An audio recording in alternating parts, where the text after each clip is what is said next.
When renting a house, if you find a cabinet sealed with red paper, it's best to suppress your curiosity and never open it.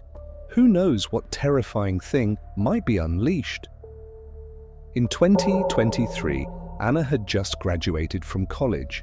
The apartment she shared with her roommate had something like this red paper posted inside.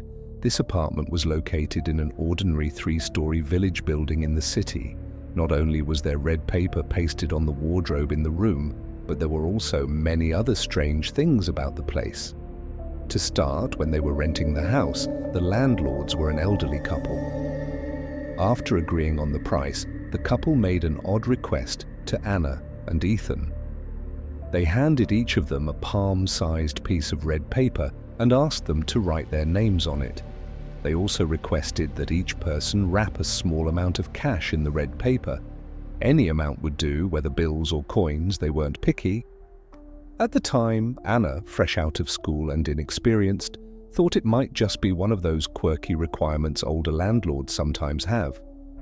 Without asking further questions, she picked up a pen and was ready to sign. However, Ethan, being more cautious, grew up helping his family run a business in the market and was familiar with many folk traditions surrounding transactions, often for good luck. So Ethan asked the couple, "Are you asking for these red packets because it's for good luck?" The elderly woman smiled and said, Yes, it's just for good luck." But the old man straightforwardly added, "No, we just want a bit of deposit money from you. We'll give it back later anyway." The old woman glared at the old man, who then lowered his head and said nothing more.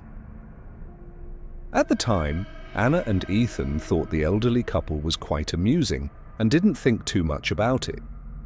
They signed their names, each wrapped $1 in the red paper, and handed it to the couple. The reason they didn't overthink it was, first, the amount of money was small, just $1. Second, they were only asked to write their names, not sensitive information like their date of birth or ID numbers. Moreover, they both wrote fake names. The old woman, possibly not well versed in reading, glanced at the paper briefly and stuffed it into her pocket. With that, the rental agreement was settled. That evening, Anna and Ethan returned to their dorms to pack their belongings and move them into the new place. Standing across the street, Anna looked up at the self-built 3-story house they had rented. She thought she saw a long-haired woman standing in the second-floor window. At that moment, no one had entered the house yet, and the room lights were off. However, under the flickering glow of the neon lights from the street, she vaguely saw the silhouette of a woman behind the curtain. Anna rubbed her eyes, thinking she must have been mistaken. After all, the landlords had told them that the elderly couple lived on the first floor, and the third floor was rented out to a woman slightly older than them. When she looked again, there was indeed nothing at the second-floor window. However, at the unlit third-floor window, a woman was standing and staring at them. Anna was about to greet her, but the woman quickly retreated into the room and drew the curtain closed. Ethan didn't see any of this and pulled Anna back into their newly rented house. The room didn't have much furniture, just 2 beds and a wardrobe. Anna started watching TV while Ethan's curiosity got the better of him. When they viewed the apartment the day before, one of the rooms on the second floor was locked. At that time, Ethan casually reached out and unlocked the door, ready to go in, but the landlord stopped him. The landlord explained that this room was for their personal belongings and wasn't for rent, asking them not to enter. However, the more forbidden it was, the more curious Ethan became. After unpacking, Ethan went back to that room. The door was still the same as before. He twisted the handle and it opened. Inside, there was only an empty bed and a wardrobe. The wardrobe was sealed shut with several folded pieces of red paper. A faint fragrance wafted from the wardrobe. Without hesitation, Ethan peeled off the red paper, thinking he could just stick it back later. Unexpectedly, as soon as the wardrobe door opened, the room light went out with a loud snap, plunging the room into total darkness. Immediately afterward, there was a rapid, urgent knocking on the door. Bang, bang, bang. Anna, who was in the living room, thought Ethan had tripped the breaker and the landlord had come upstairs to complain. She got up and called out, "Ethan, what are you doing?" Anna was watching a TV show on her laptop, so although the power was out, the laptop battery kept it running. By the glow of the screen, she saw a girl standing by the door, her head tilted, staring at her. Anna assumed it was the girl from upstairs and awkwardly said, "We don't know what caused the power outage either." At that moment, Ethan poked his head out of the room and asked, "Who are you talking to?" By then, the laptop screen had dimmed and the room was almost completely dark. A woman's voice spoke, "Do you have a gift for me?" Suddenly the lights came back on, but the room was empty except for Anna and Ethan. For the next few nights, they would hear the sound of high heels pacing around at midnight, as if someone was wandering nearby. One night, Anna decided to go to bed early. After turning off the lights, the sound of high heels started again, this time right inside their room. As Anna was about to turn around, she heard a woman's voice near Ethan's bed saying, "Darling, I received your gift." The voice grew closer and closer, terrifying Anna into staying completely still. Then the woman spoke again, right beside Anna, saying, "Darling, I received your gift too." Suddenly, the woman let out a piercing scream, startling Ethan, who leapt out of bed and turned on the light. The room was empty. The two decided to move out the next day, but before they could bring it up, the landlord's husband told them they couldn't stay any longer. Afterward, the elderly couple moved back into the house themselves, and the mysterious woman never appeared again.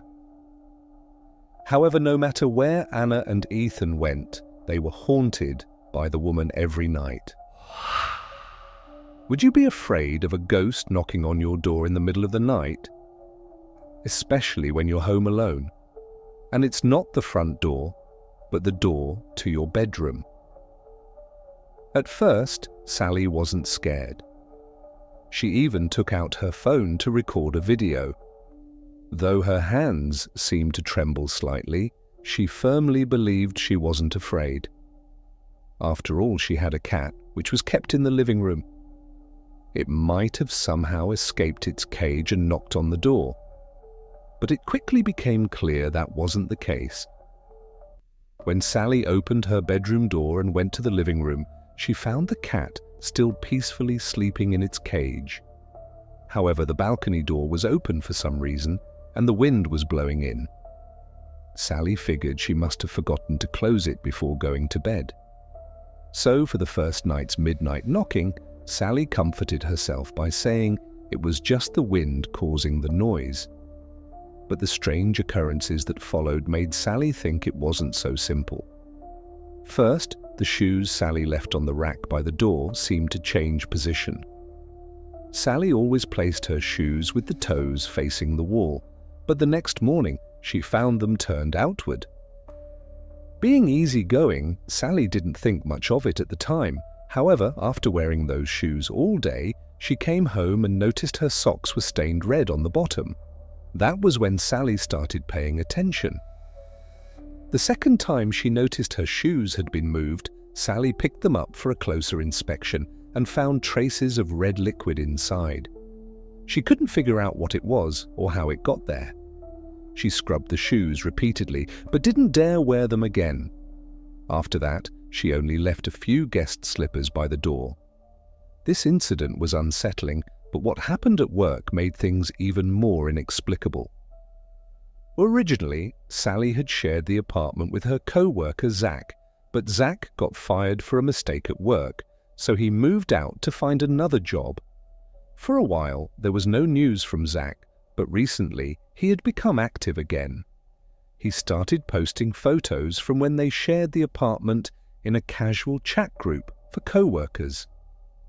This group wasn't work-related, and some former colleagues were also part of it. At first glance, The photos seemed like casual moments Zach had captured.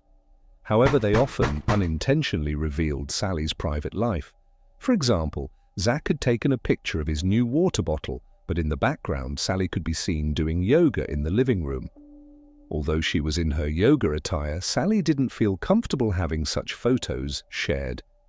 Another example was photos supposedly of the balcony view, but they included Sally's underwear drying on the balcony. When Zach posted these photos in the group, many colleagues saw them. Most didn't notice anything unusual, thinking Zach was just sharing his daily life. However, one co-worker named David seemed especially fixated on the details in the photos. One day, when no one was around, David approached Sally and said sleazily, "Wow, Sally, that purple lingerie is quite charming, and those leopard print shorts are really stylish. You've got great taste." Sally was furious and scolded David on the spot. Then she called Zach and said, "Stop sharing those photos from when we were roommates. Whether you're doing it intentionally or not, you've exposed my privacy." To her surprise, Zach replied, "If you haven't done anything wrong, don't be afraid of ghosts knocking at your door in the middle of the night." Then he hung up and blocked her. Sally found his words baffling. Was Zach blaming her for his dismissal? But they weren't even in the same department, so it had nothing to do with her. That evening, Sally returned home from work and lay on her bed, feeling increasingly uneasy. First, there had been the strange knocking on her bedroom door in the middle of the night. Then, there was what David had mentioned, the leopard print shorts. Sally hadn't worn those shorts or even taken them out to dry during her time living with Zach. So, how had David seen them? The more she thought about it, the more nervous Sally became. She started considering whether she should install a security camera at her door. Just then, there was another series of knocks on her bedroom door, bang, bang, bang, in a steady rhythm, perhaps spurred by Zach's earlier comment, "If you haven't done anything wrong, don't be afraid of ghosts knocking at your door." Sally mustered unexpected courage and shouted toward the door, "I've never done anything wrong in my life. I'm not afraid. If you've got the guts, come in." The moment the words left her mouth, Sally panicked. What if something actually did come in? There'd be nowhere to hide. Luckily, the knocking continued at the same steady rhythm, with no further escalation. To be safe, Sally quickly called a trusted male co-worker for help. While waiting for him to arrive, she started investigating the source of the knocking. She noticed that the sound remained consistent, following the same pattern. Sally loudly called out, "Mimi! Mimi!" to wake her cat. Sure enough, the cat responded with a low growl from outside the door. Strangely, after a few growls, the knocking stopped, and the cat fell silent as well, returning to its usual calm. Summoning her courage, Sally opened the bedroom door. The cat was still in its cage in the living room, staring intently at the main door. The living room itself was empty, with all doors and windows securely closed. As Sally puzzled over the source of the knocking, a voice came from the main door. "Hey!" Sally assumed her co-worker had arrived, but when she looked through the peephole, it was David, the sleazy co-worker. David lingered at the door, listening intently for a moment. Then he casually popped a betel nut into his mouth, chewing as he picked up a pair of women's slippers from the shoe rack and sniffed them. He then spat red-stained betel nut juice into the slipper. Horrified, Sally felt a chill run down her spine. What scared her even more was when David pulled out a key and started unlocking her door. Sally quickly braced herself against the door to stop him. By sheer luck, her male co-worker arrived just in time, and David was eventually taken away. At first, David denied any wrongdoing, claiming Zach had given him the key to help retrieve some forgotten items.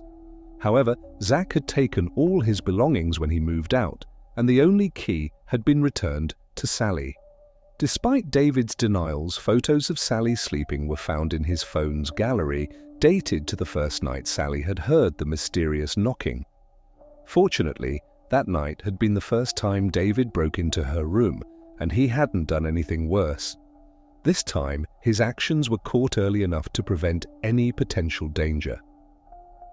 Even so, Sally still couldn't figure out the source of the mysterious knocking on both occasions.